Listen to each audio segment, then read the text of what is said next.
Welcome to Hints and Guesses, my podcast, Kent here. Or as T.S. Eliot says, these are only hints and guesses.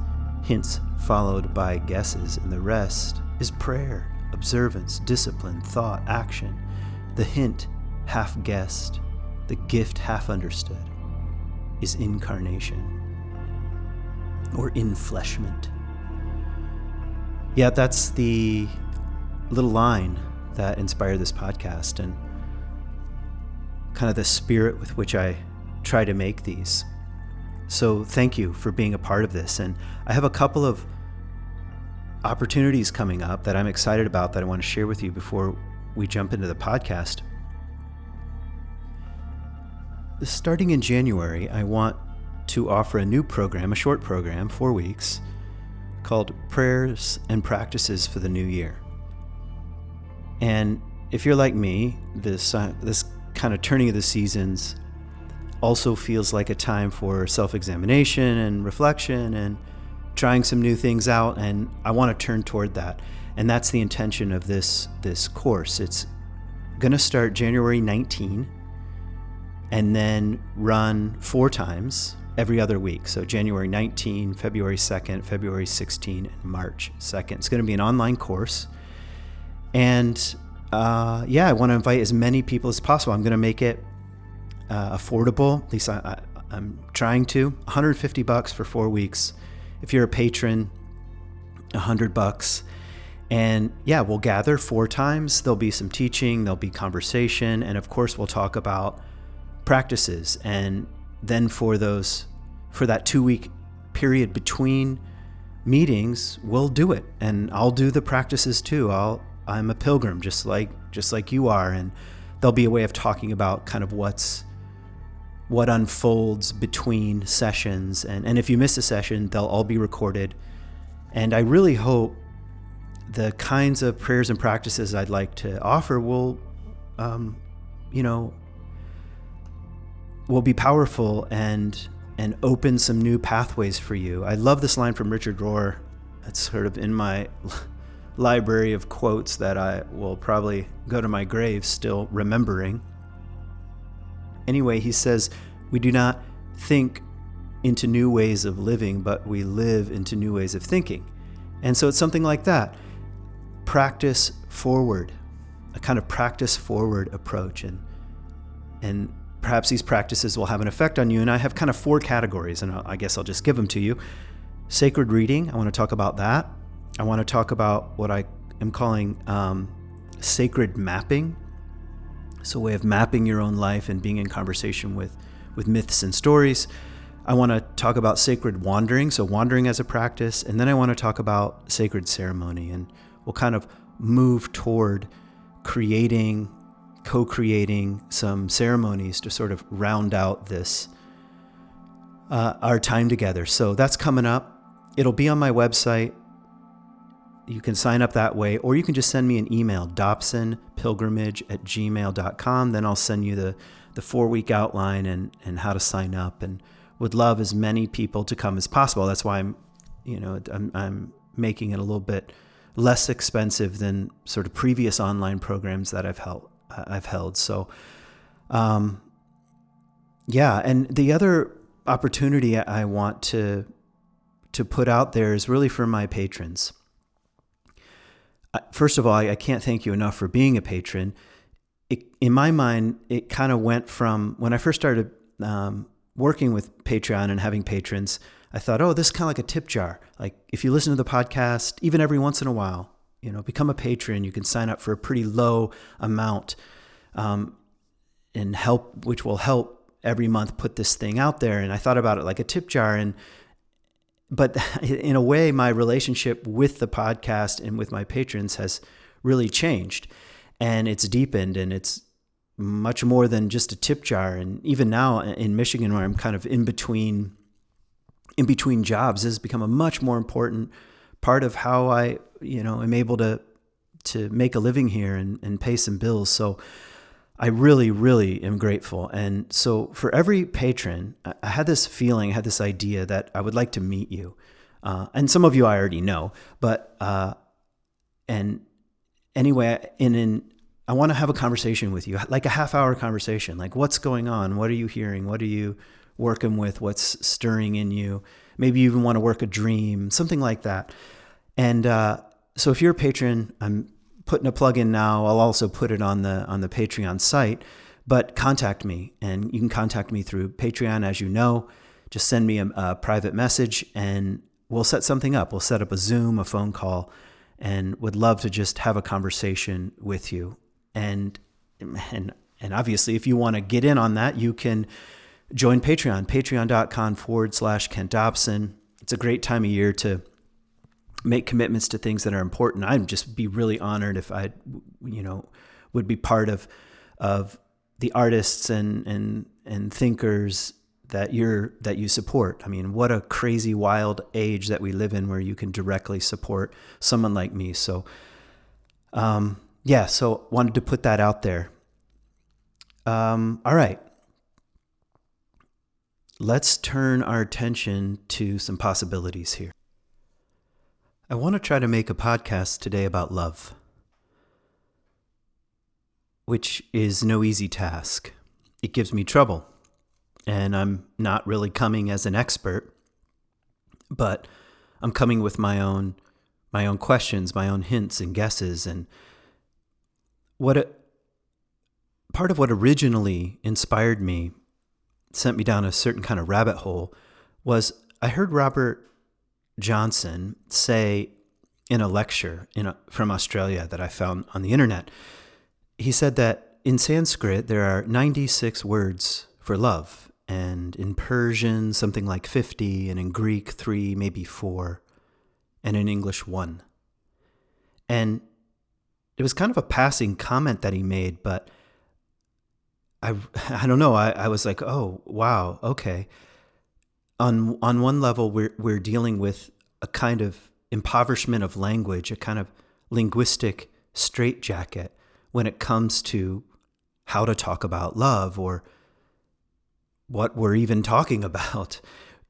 And you and I are I was going to say guilty. It's not guilt in the classic sense here, but we participate in the confusion when we say things like, well, I love soccer, I love snow skiing, I love a good powder day, I love my kids, I love my wife, I love it when the Lions win, I love God. It's like there's no way all of those sort of dimensions speak to the same qualities. Like, what kind of qualities of love are we talking about? And it's not like we can go somewhere else. I can't put forth an argument that we should drop the word and use something else. Just because there's a kind of like linguistic straitjacket doesn't mean that there aren't some potent possibilities here. It's like maybe the fact that we can use it in so many different ways, if we're careful or if we're paying attention, it also takes us to the horizon of meaning here and of depth. And anyway, we can't throw it out. I don't know if you remember falling in love or the last time you fell in love. I don't care how much of a kind of rationalist, scientific, love is synapses and hormones and brain chemistry and 2 million years of evolution. You can say all that, but the first time you say it to someone that you love, you can feel that trepidation. It's real. It's real. It's like, why do we hold back and are scared to say to, someone we love that, hey, I love you, especially the first time. It's like, oh, that's like a Rubicon. That's like crossing a Rubicon here, the Rubicon, and into a whole another realm. And you don't know that you don't know if you'll be rejected or accepted, if you'll be met halfway or turned away from. And so I want to talk about love in three ways here. I want maybe 4 actually. I want to talk about love of I guess, romance. I want to talk about romance. I want to talk about love of self, which is becoming, kind of popular. You should love yourself. What are we talking about? And then love of another or the other. And we could even, maybe in the background is something like love of God. I found it so interesting that the very core of Judaism, technically Judaism doesn't have doctrines the way Christianity does, but the closest, or doctrinal statements really. But it does have the Shema, and maybe you know the Shema. Shema Israel, Adonai Eloheinu, Adonai Echad, Ve'ahavta. So, Hear O Israel, the Lord is our God, the Lord is one, and you shall love. That's the next line. Ve'ahavta, and you shall love the Lord your God with all your heart, with all your soul, with all your might. What is that? Is that a commandment? Not really. It's not a law. It's a teaching. It's a field of possibility. It's maybe something none of us can live into in any kind of fullness.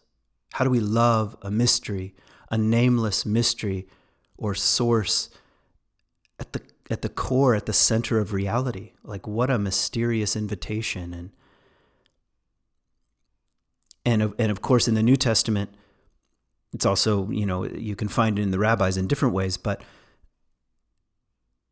Jesus at least equates, and you shall love God with love your neighbor, and you shall love your neighbor as yourself, which is also a line from Leviticus, from the Torah. Is that a law? I command you, love your neighbor. Well, it's a kind of ideal, it's a kind of teaching, it's a kind of possibility. It also reveals instantaneously our inability to live up to such a thing. I don't love my neighbor very well. I mean, I don't know how you're feeling in the post-election season, but that was pretty fatiguing. Like, I was glued to my phone. I was glued to Twitter. And a word like love was pretty distant from my own lips, from my own consciousness, from my own awareness. If I just take personal responsibility, I was caught like everyone else at times at least, into derision and mockery and scapegoating and hatred and threats and mistrust and isolated narcissistic silos of us versus them, or obsession with race and class and gender identity or the past, some kind of nostalgia for what once was, or a past fantasy, or some kind of utopian ideal, or apocalyptic fear-based images, all the stuff on the internet. Where's love in sight? It's like, it's like fear and power to kind of drive love away. Actually, I think Jung says something like that. I have to find the quote, but where there's power, love is nowhere to be seen. Something like that. And so I feel compelled just to return to the question. And here's something else. This is kind of from my own, I don't know, I've never read this before, or it's just kind of like a wondering I have.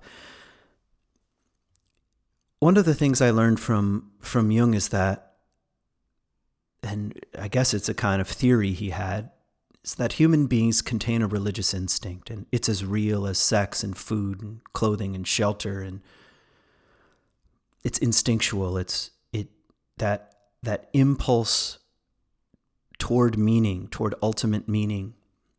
It's like a compass. It points in a certain direction, and nobody gets out of it. And you can say you're not religious, but you can't get rid of the religious instinct.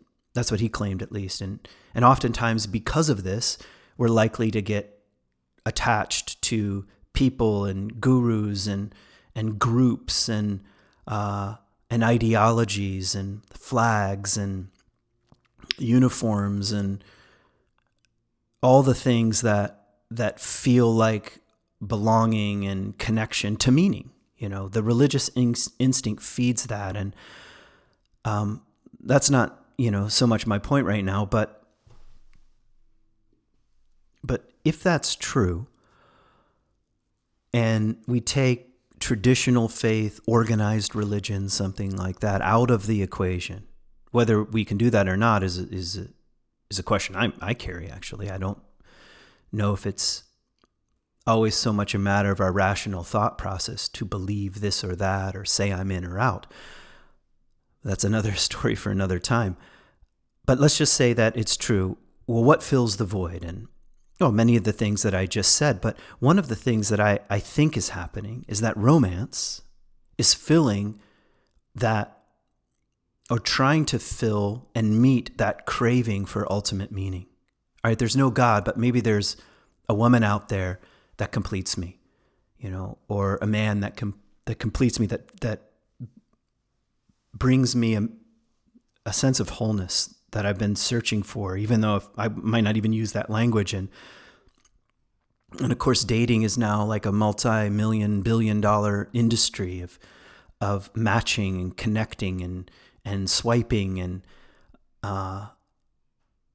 if you look at the world of advertising and pop culture and romance is the drug and I want to talk a bit about that. But my point is, it's kind of a substitute for the divine, for transcendence. It's like, God doesn't answer prayers, but maybe someone else will.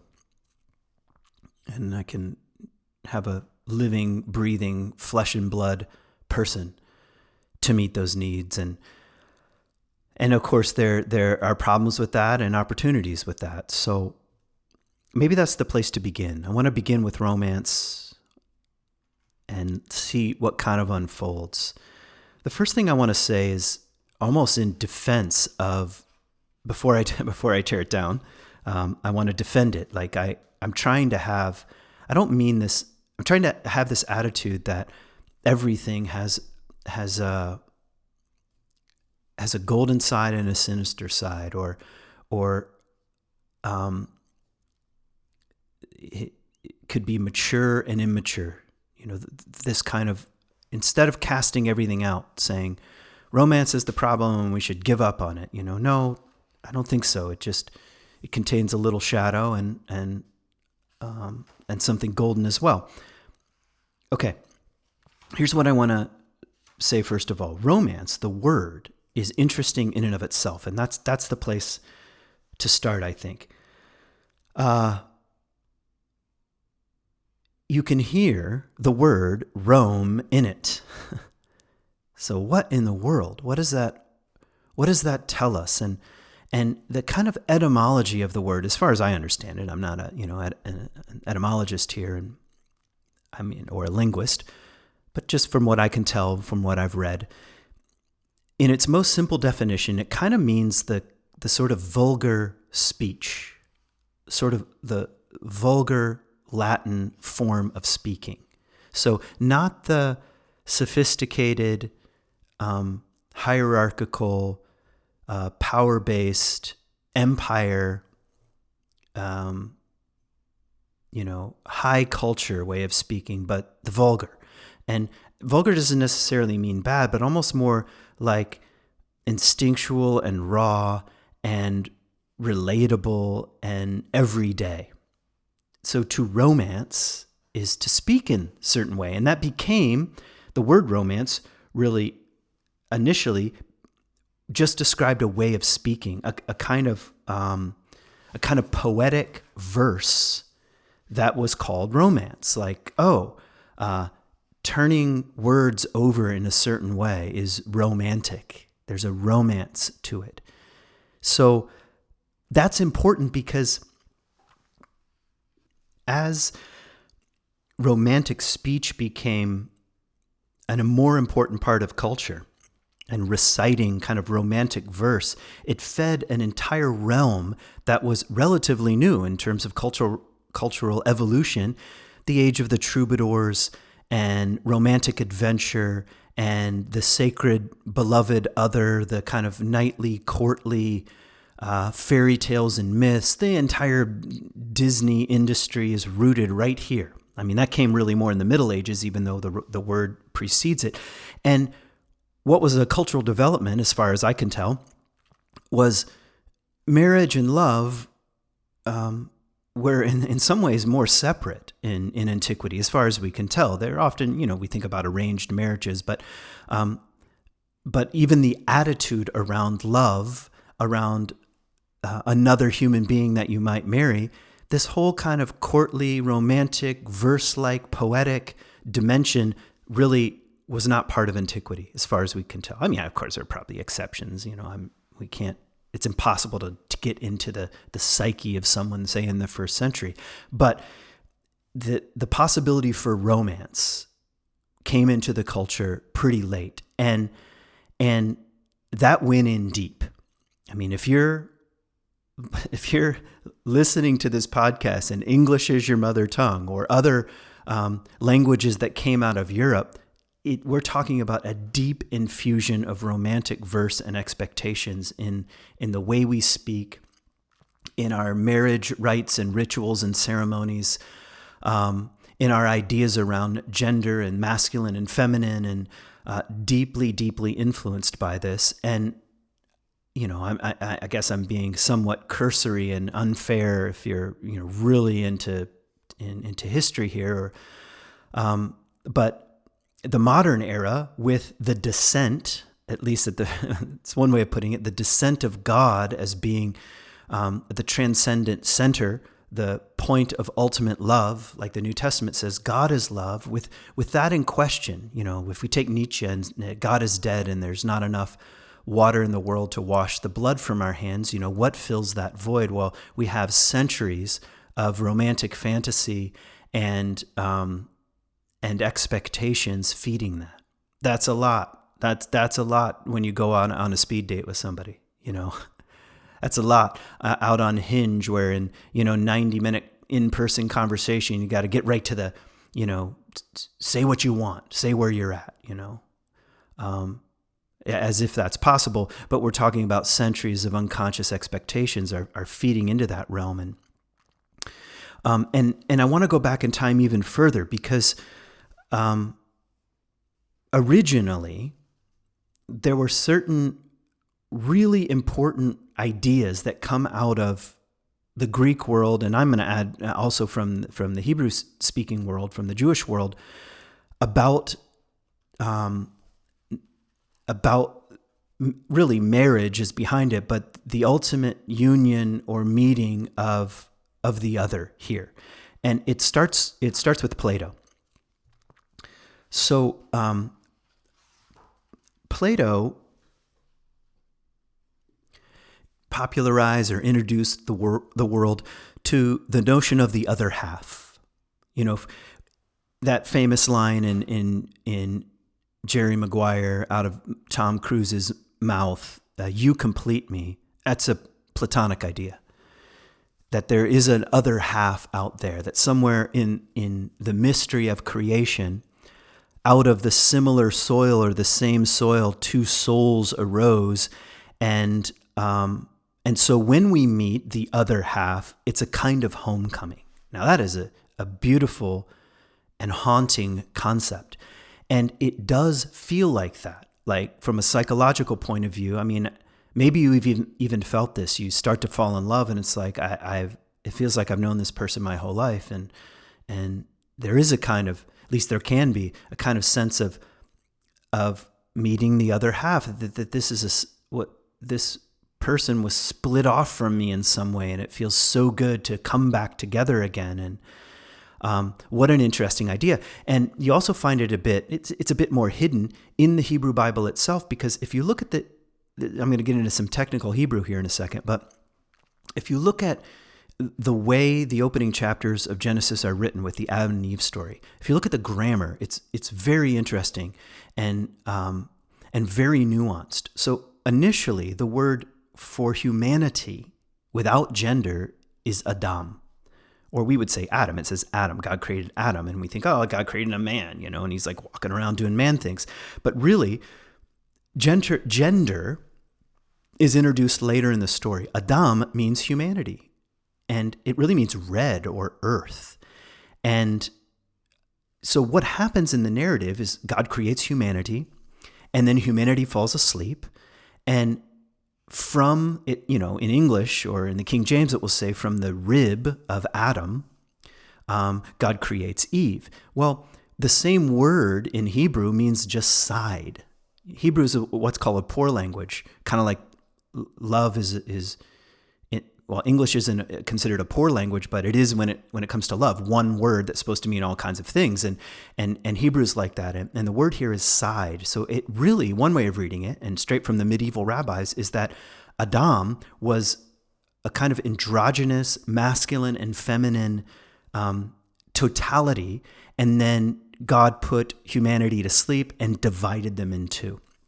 And thus you have male and female. And this helps to explain the verse much later, which is, the couple will leave their mother and father and be united, and the two shall be one. In other words, they'll meet their other half. And this is kind of a crazy idea. I don't know if it's true, but Greek philosophy, first of all, Christianity and Greek philosophy collided. That's the church fathers. But that was already also happening with Judaism before Christianity came around. Philo, who is a Jewish philosopher, lived in Alexandria in the 1st century BC, so before Christ, argued that Plato must have read Moses, which is, I don't know if that's true or not, but he was trying to at least argue that Judaism and its conversation with the Torah, mostly with the Torah, was as sophisticated and even helped feed some of the greatest ideas in Greek philosophy. And you can hear echoes of that in what I'm describing here. So if we fast forward a bit to Jungian depth psychology, which is where I was introduced to, really, Jungian depth psychology started tearing my life apart in all the right and ways, I suppose. But it was Jung, he didn't come up with the idea of projection, but he certainly made it popular, that something else is going on when we fall in love with this, quote, other half. That maybe it's not so literal in the sense that, we were separated from birth and we really come from the same soil in some sort of, literal way. And when we come together, this was always meant to be a kind of much more fixed and concrete, as if there's one person out there. But he said, okay, it's almost like the very concept of the other half is extremely important, but it's not exactly what you think. I made a whole podcast on this called The Magical Other. You can go back and look it up. It's one of my more popular podcasts. Magical Other comes from James Hollis. But it's this idea that the other person is, in a way, that we're falling in love with and are hooked by, a projection of the other half of our inner life, what we don't yet know about, what has been suppressed or repressed or is in the shadow, or the both positive and negative qualities that we haven't quite been able to metabolize and own and take responsibility for, because growing up is hard and some stuff had to go into the basement. And so when we meet that other person, it is actually like meeting our other half, but it's much more of an internal job. And somewhere out there, there are people, not a person, that activates this kind of longing for our own other half. Sometimes this is called the anima or the animus, the inner masculine, the inner feminine, which is kind of a conflation. That's not even really the best word for it, but almost like a constellation of our early childhood experiences around love and nourishment and body, and our first, sexual experiences, and all the complications that those make deep impressions on us about what makes the ultimate other. And then as we age, as we grow, we carry these unconscious expectations, and then we bump into somebody. Back to Jerry Maguire, you complete me. Well, sort of. But we all know that what I would call a kind of romantic fantasy here that's operative isn't likely to last. Who would disagree with that statement? The romantic fantasy doesn't last. And suddenly you look across the table and you're like, this is not the person I married, or this is not the person I fell in love with. In a way, they never were. And they're really becoming much more human. And maybe that's the opening where love begins to enter. I'm not saying that romance or romantic fantasy is probably a better way of saying it, that love is completely absent, but in a way, it does appear to be, if I'm really crass, that we're really falling in love with some dimension of our own self that we're putting on the other person, and time will tell. Time will tell if once these kind of fantasies and illusions recede a bit, maybe they never fully recede, but they recede a little bit, we'll see if we can withstand the presence of another person. Or if we're going to say, well, I'm going to take all my projections back unconsciously and I'm going to go place them on someone else. At least that's the danger of such a thing. Now, the Greeks were pretty sophisticated when it came to love. And I'm not going to give an entire podcast on the various words they use for love, but I just want to bring one in that seems to be almost a necessary ingredient of what I'm calling romance, and that's eros. Eros, we've kind of placed it only in the realm of kind of erotic sexuality at this point, but eros was a much deeper concept in the classical Greek world, and really the classical Greek world that fed Christendom in the Middle Ages and all the way up to the present. There's a depth dimension to eros, and eros was a god. And interestingly enough, he was the first god ever created and the newest god. So somehow he's like this paradoxical, the oldest thing required for creation itself and the latest thing to be born, which kind of communicates that what we might call attraction, vitality, newness, a spark, is essential for life. Like, life doesn't grow without eros, because that kind of attraction, movement, creation, activity, vitality is necessary for creation. So it has to be there from the beginning. And it's also the thing that keeps the whole system going. From an evolutionary point of view, nothing is worse than a kind of stagnation. And eros is a kind of energy, a pattern that is active and alive, that pushes the thing forward again. And of course, the most famous story in classical Greek storytelling was the story between Psyche and Eros. And I've told bits and pieces of it here. You'd have to kind of go back in time to find a more detailed treatment of the stories. But what I love about it in a simple sense is Psyche is a woman, and Psyche means soul in Greek, and she's fully human. And by accident, while trying to kill her in a way, Eros pokes himself with his own arrow and falls in love with her. And so the soul and Eros fall in love. And they go through this whole period of becoming deeply unconscious. They don't become, they begin deeply unconscious. He comes to her and says, we can have a relationship, but it has to be at night. It has to be in the dark. You can never light a candle and see my face. You can't know who I am. And so they remain in this kind of unconscious state, which is sometimes I'm amazed how spiritually and psychologically sophisticated our ancestors really were. But this idea that, now I'm going to import something here, the romantic fantasy, that initial fiery, vital attraction that lights the whole thing up, if that's going to last, it has to remain unconscious. It has to remain in the dark. If you light a candle and see what's actually going on, there's going to be some separation, which happens in the story.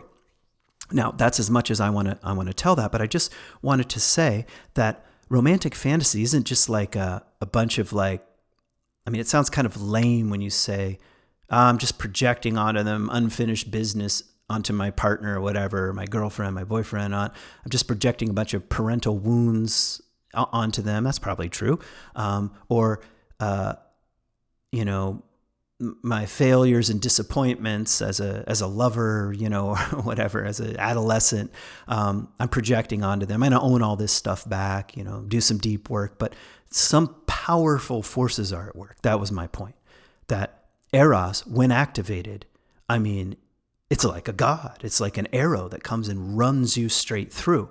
And so I don't think you can do all your work, so to speak, and avoid romantic fantasy. In fact, or projection or the activation of eros. This is a necessary ingredient in a fully human and vital life. It just can go off the rails and also can remain deeply unconscious and not ever really be about an actual relationship with another human being.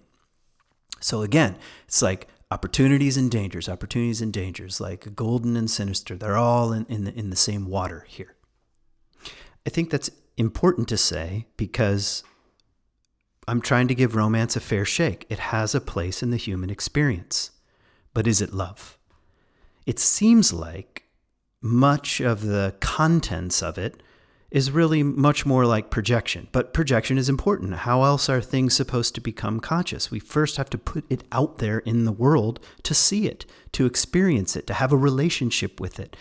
And maybe it's even an important path in the sense of getting to know oneself, or what we might even call self-love, coming to love and accept in a more full way one's own nature. I mean, how else are we supposed to turn around and love someone else if we don't have much access to the hidden dimensions of our own life? If a vast majority of our internal landscape is just in the fog? Well, obviously, we're not on any classical path to growth here. Think about the inscription above the oracle in Delphi, "Know thyself," which was an extremely important phrase floating around in the Mediterranean. That's the path to God, really, to the full life. It begins by knowing oneself. So I don't know if I'm quite ready for a definition of love, and maybe that's not even the point of this podcast. Maybe I can put it to you and say, well, how would you define, or what are possible definitions on the path to a deeper understanding of what we mean by love? But maybe I'd like to make at least one distinction that seems necessary coming out of a kind of a riff on romance, which is love, or a deeper form of love, probably looks like seeking the well-being of the whole person. And that requires seeing the person as an other, rather than confusing that with this person completes me or fixes me or saves me or makes me whole, and without them, I'm incomplete. That doesn't seem to be a good way of maturing. I can put it much more simply. This is a line from John O'Donohue, the Irish philosopher. He says, "We can never learn to love another without learning to love oneself." Okay, there we have it. Part of the question is how? How do we begin that path, which is sort of the next little piece I want to open up. So if the invitation is get to know thyself, and in a way come to love and accept oneself so that you can be in a more healthy relationship with the world, with another person, what does that look like? I think the first time I ever came across the troubling problem of loving oneself actually came while I was leading a trip in Israel. I don't know if I've ever told this story before, so forgive me if I have. I am likely to repeat myself. But I was in Gamla, which is a place in Galilee that was sacked by the Romans, sort of a zealot stronghold of resistance against Vespasian. And it's a very sobering place. I mean, you can see the breach in the wall where the Romans broke in, right by the synagogue. It's just a kind of haunting place in the Golan Heights, where the Jews had already had a presence for 1,000 years previously. So we were standing there, and I was doing this whole little talk. This was early on in my days of leading pilgrimages, and I was absolutely jam full, stuffed to the gills with data. It's like everything I learned in graduate school, I was trying to cram down the throats of unsuspecting tourists, and with various degrees of success. And I was doing the same thing at Gamla. I was just crushing it, I'm sure, with information about the zealots and the year this and the emperor this, and contrasting that with the Jesus story. And it's interesting because Jesus also had zealots. At least one's mentioned by name, but possibly more of the disciples were also zealots. They were part of this kind of faction of Judaism, or really a sect of Judaism, if you could even call it that. And I was kind of, doing this compare and contrast kind of thing. And I just kept coming back to the absolute shocking challenge to love your neighbor as yourself.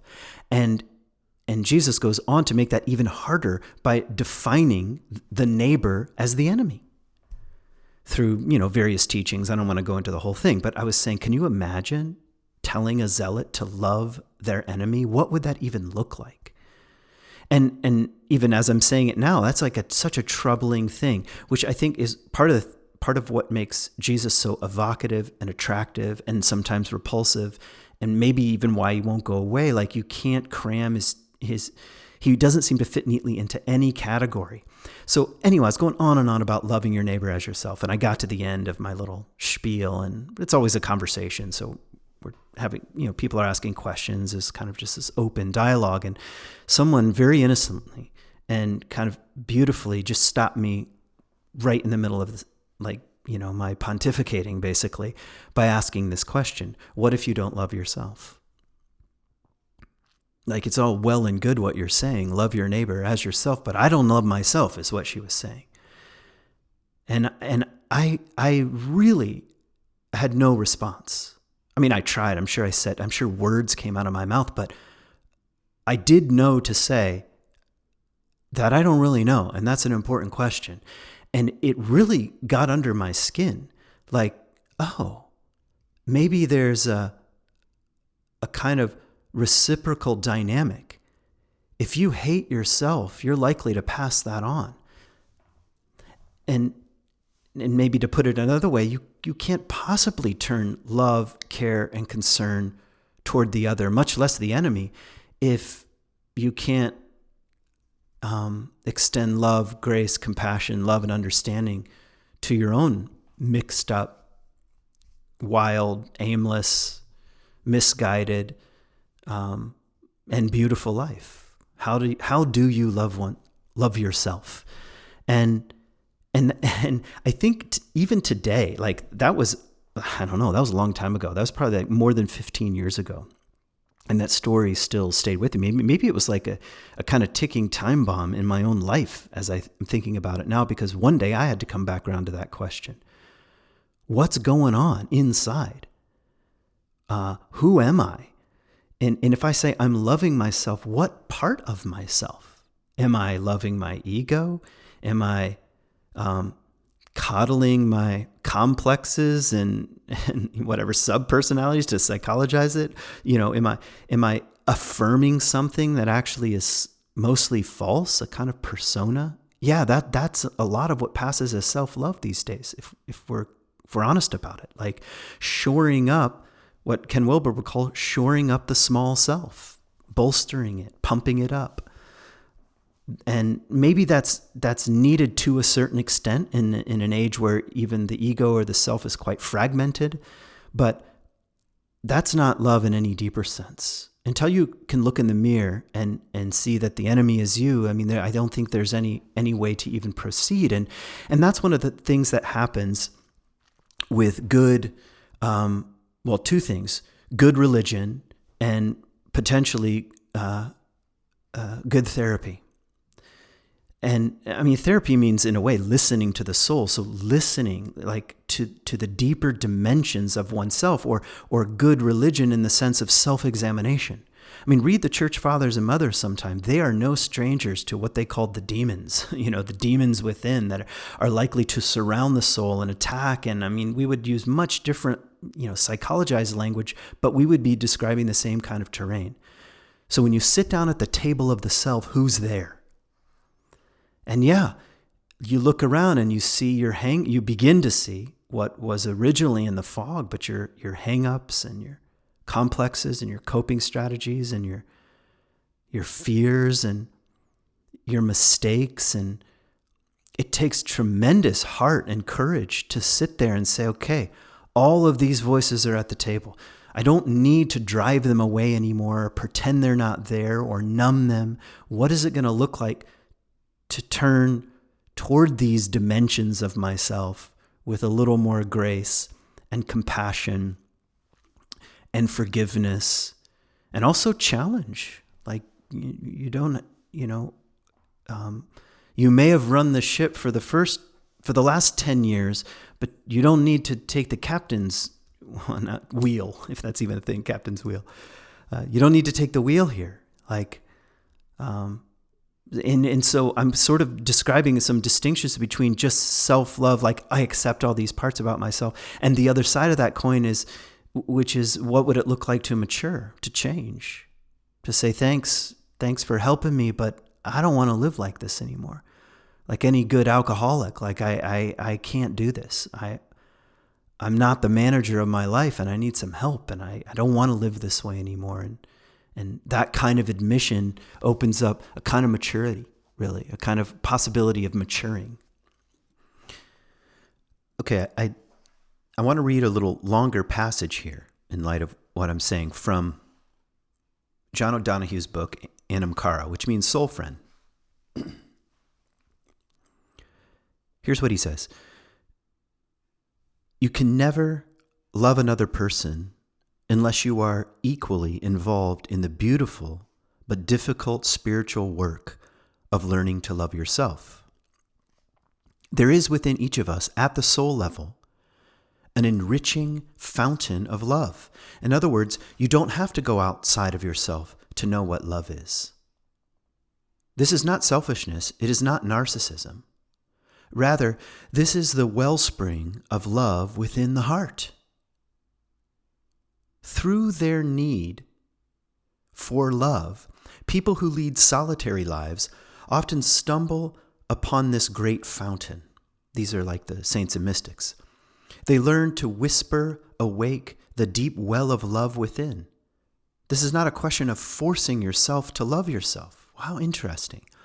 It is more a question of exercising reserve, of inviting the wellspring of love that is, after all, your deepest nature to flow through your life. When this happens, the ground that has hardened within you grows soft again. Through a lack of love, everything hardens. There's nothing as lonely in the world as that which has hardened or grown cold. Bitterness and coldness are the ultimate defeat. If you find that your heart has hardened, one of the gifts you should give yourself is the gift of the inner wellspring. You should invite this inner fountain to free itself. Think about that as a kind of act of prayer. You can work on yourself in order to unsilt this, so that gradually the nourishing waters begin in a loving osmosis to infuse and pervade the hardened clay of your heart. Then the miracle of love happens within you. What a passage. What a beautiful writer. It's John O'Donohue is so philosophically rich and kind of poetically invitational at the same time. What I love about this passage is that it's not so much a matter of willpower, this notion of loving oneself. It's not just a matter of sitting in the therapist chair or laying on the couch, and I'm going to do all my work and I'm going to look at all my problems and issues and hang-ups, and then I'll be a worthy person, or then I'll be, equipped for a decent relationship or something like that. He says, no, really to love oneself is to soften. Talk about a kind of faith that's implied. This kind of quiet allowing of the inner well to unsilt and to flow again. Yeah, that's a different mode of consciousness. Really, I think that's being invited here, which takes us right to the gate of possibility of loving another person. It's like when the fountain of love has touched us in a certain way and softened us in a certain way, then the possibility of meeting another or loving another becomes, much more possible. Rilke has this kind of great and haunting line. He says, love consists of this: two solitudes that meet, protect, and greet one another. In other words, there's a kind of space between. This is much more love as recognition than completion. Like, instead of you complete me, it's like, no, I recognize something here. Maybe in part, I'm recognizing something of my own inner world, my own inner life, but also I'm recognizing you as you. I'm honoring that. And there's a kind of space between. Here's John O'Donohue again on the same kind of subject. One of the most precious things you should always preserve in a friendship and in love is your own difference. It can happen within the circle of love that one person will tend to imitate the other or reimagine himself in the image of the other. While this may indicate a desire for total commitment, it is also destructive and dangerous. Often in a relationship, there can be a subtle homogenizing force which is destructive. Like this is a kind of merging that I think he's describing. The irony is that it is usually the difference between people that makes one person attractive to another. We sort of know that. Consequently, this difference needs to be preserved and nurtured. Love is also a force of light and nurture that liberates you to inhabit to the full your own difference. I kind of messed that up. I'll read it again. Love is also a force of light and nurture that liberates you to inhabit to the full your own difference. There should be no imitation of each other, no need to be defensive or protective in each other's presence. Love should encourage and free you to fully to inhabit your full potential. In order to preserve your own difference in love, you need plenty of room for your soul. It is interesting that in Hebrew, one of the original words for salvation is also the word for space.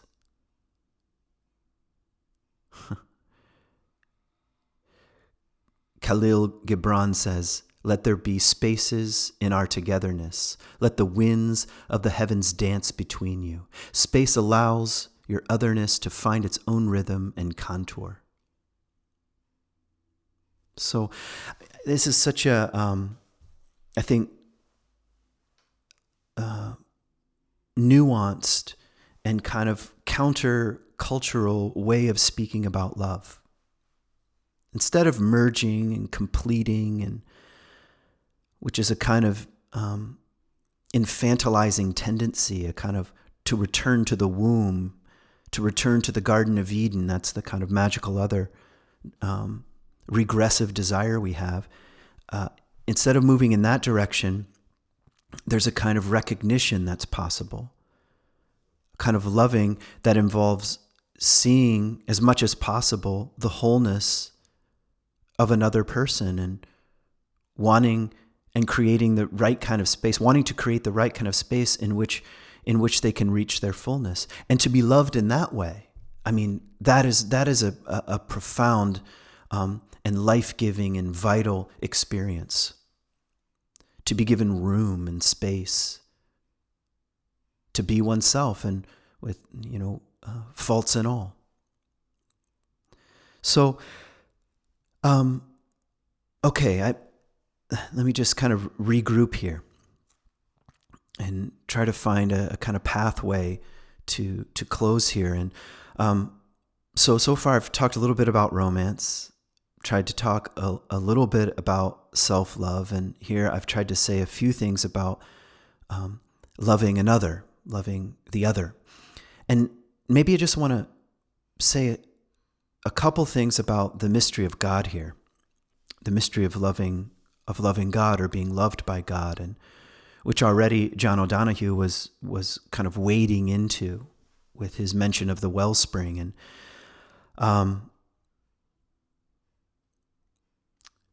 yeah, you can see I'm really into John O'Donohue right now. Another one of his lines he says is that the soul did not invent itself, which is such a great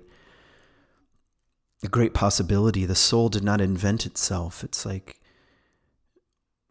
we come from a source beyond the ego, to put it in psychological terms, or our mere presence on the earth is a billion-year-old dream. Or to quote St. Augustine, Exodus reditus, which is from God we came and to God we shall return. This idea that all of life, all of being, every star, every child is a kind of breath of the divine, a kind of breathing in and a breathing out, and I think kind of religion at its best, at its deepest, at its most mysterious and contemplative, is learning to rest in the reality that we are not accidents, that we're sustained by the divine. We even know this in a much more modern, contemporary, scientific way, that our entire existence is completely dependent on things outside of our mind's control. We're sustained by the earth, by a heartbeat we can't control, by cells that are active, of which we know nothing about, really. In any case, life is suffering, but it's also a gift. And to be touched by love creates the possibility that we might give back in some way. That the gift of our very existence, to rest in that, is to give our life away, and to give our love away in a kind of gratitude. And I know that's not, what I'm describing is it's not possible, I don't think, for us to live like that all the time. But are we on a path that kind of orients us in that direction, and a life where we're practicing some gratitude? Or, I went to a funeral last night, and there was just something so profound and beautiful, and it was called a celebration of life, and that's exactly what it was. And like a celebration of such a loving person. And I don't know, attending weddings and funerals and celebrating children and loving our pets and reading something good like John O'Donohue, and trying to find an authentic prayer life. These are all ways that I don't know, that help us rest in a kind of in a deeper reality. So I guess I want to end here with 3 questions. The first question is maybe obvious. I was going to turn it into a statement all of a sudden, but here's the question. Do we need a bigger view of romance? And in part, I would like to suggest, yes, of course, that romance is more like a doorway than a goal.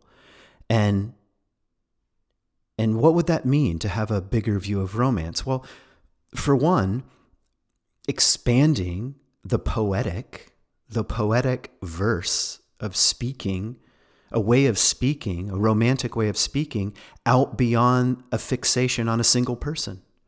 Like, romance isn't confined to the bedroom. It's one of the things that we often encourage at animist programs, and not on every one, but sometimes just as a potential practice that you might do, is to wander out onto the landscape and write a love letter to the world.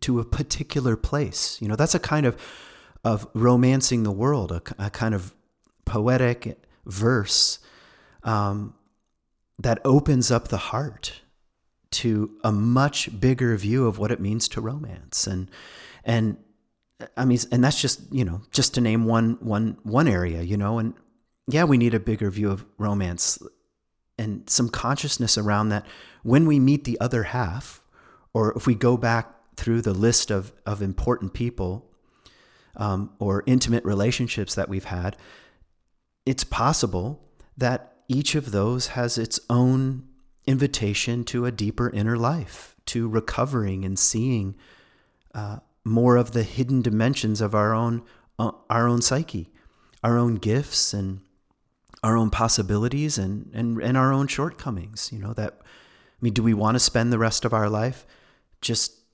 committed to projecting everything out there onto the next person or onto the most important people in our lives?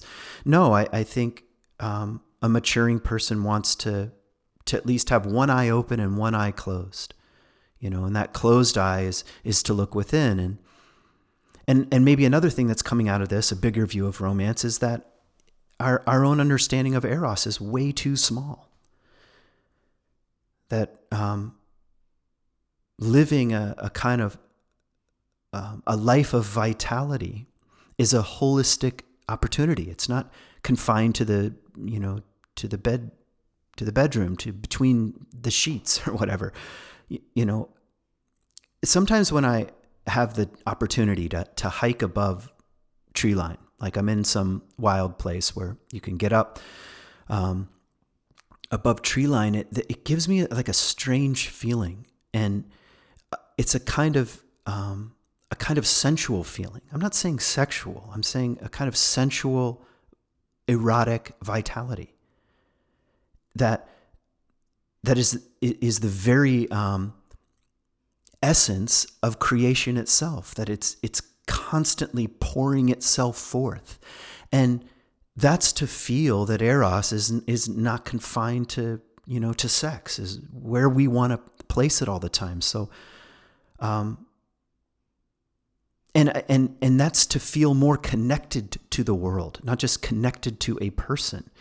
And anyway, every dimension of the human experience is connected to everything else. Eros and friendship and intimacy and survival and wounds and longings, and they're caught in a kind of web. And if we isolate our kind of sexual experiences or the erotic, it's as if we could separate out the body and soul. I think it's somewhat delusional. I don't think, personally, I mean, you may totally disagree, but I don't think you can sleep with someone with some kind of neutrality. You're also sleeping with someone's wounds and stories and the totality of their life and their childhood and their old age, and the soul is present. And that's to return, I think, eros and romance into a more sacred terrain, instead of separating it out into kind of clinical biology. Here's the second question. Am I on a path to self-love? I mean, John O'Donohue says it's difficult and slow, but it's a spiritual path, and it's worth it. And I don't know, it's the time of year where it feels like we can commit again to a deeper journey. There's something about, well, in this hemisphere, just the darkness and the kind of womb and tomb-like nature of winter, the kind of wrapping in the darkness of the cocoon of the earth here, and that is an opportunity to look within. And I don't know, am I on the path to self-love? Am I willing to look within and look at the table of voices and patterns and wounds and gifts and what I don't yet know about myself and my parental imprints and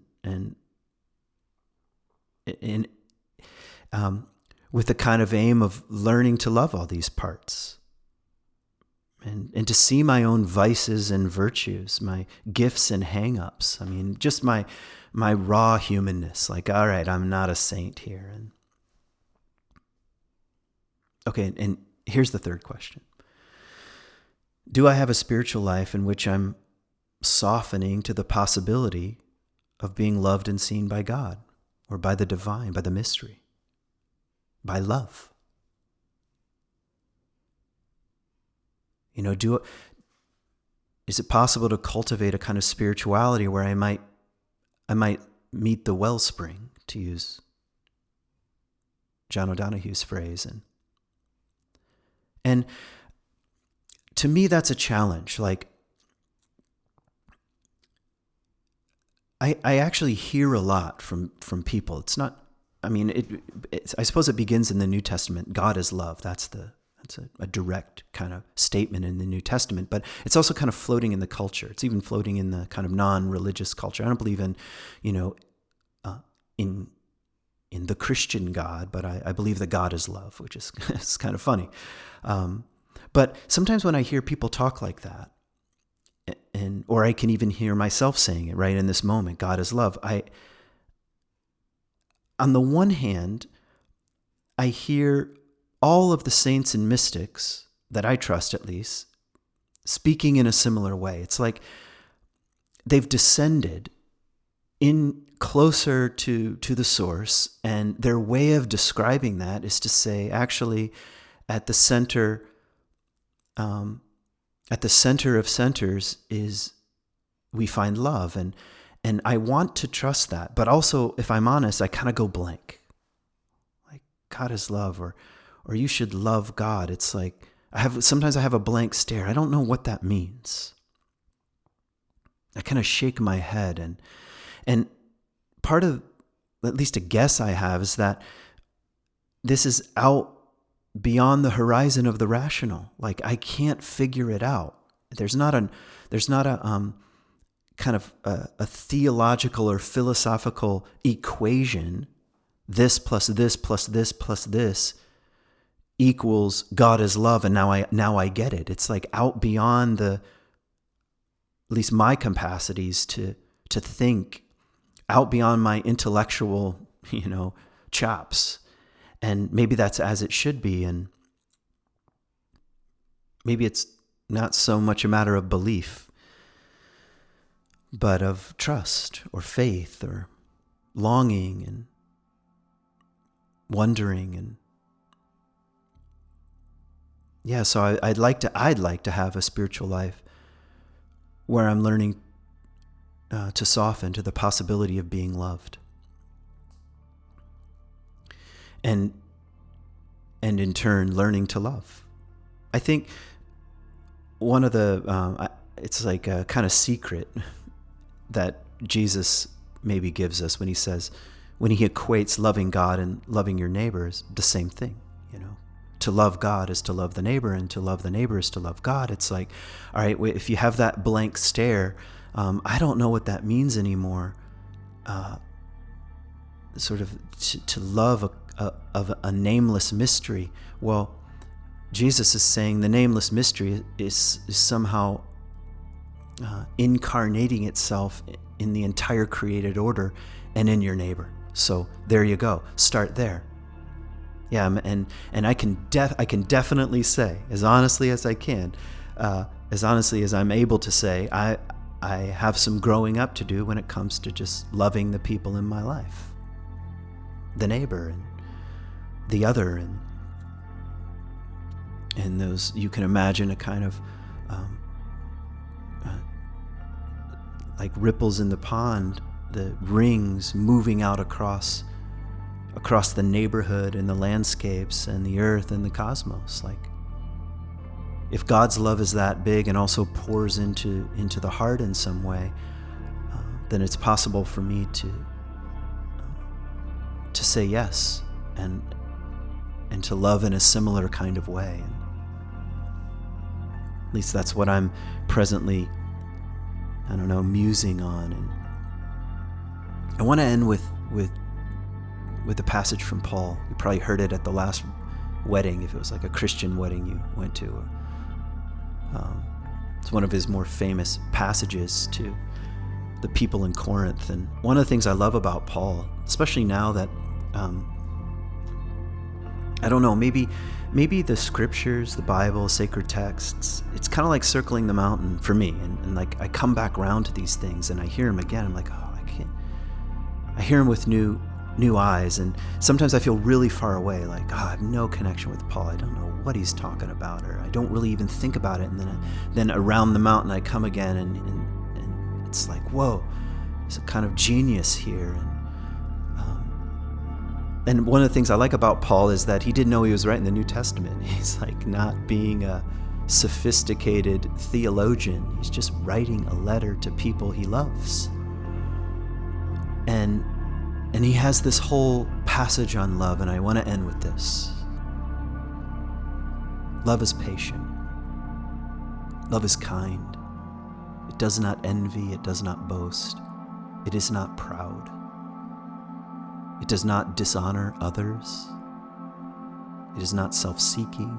It is not easily angered. It keeps no record of wrongs. Love does not delight in evil, but rejoices with the truth. It always protects, always trusts, always hopes, always perseveres. Love never fails.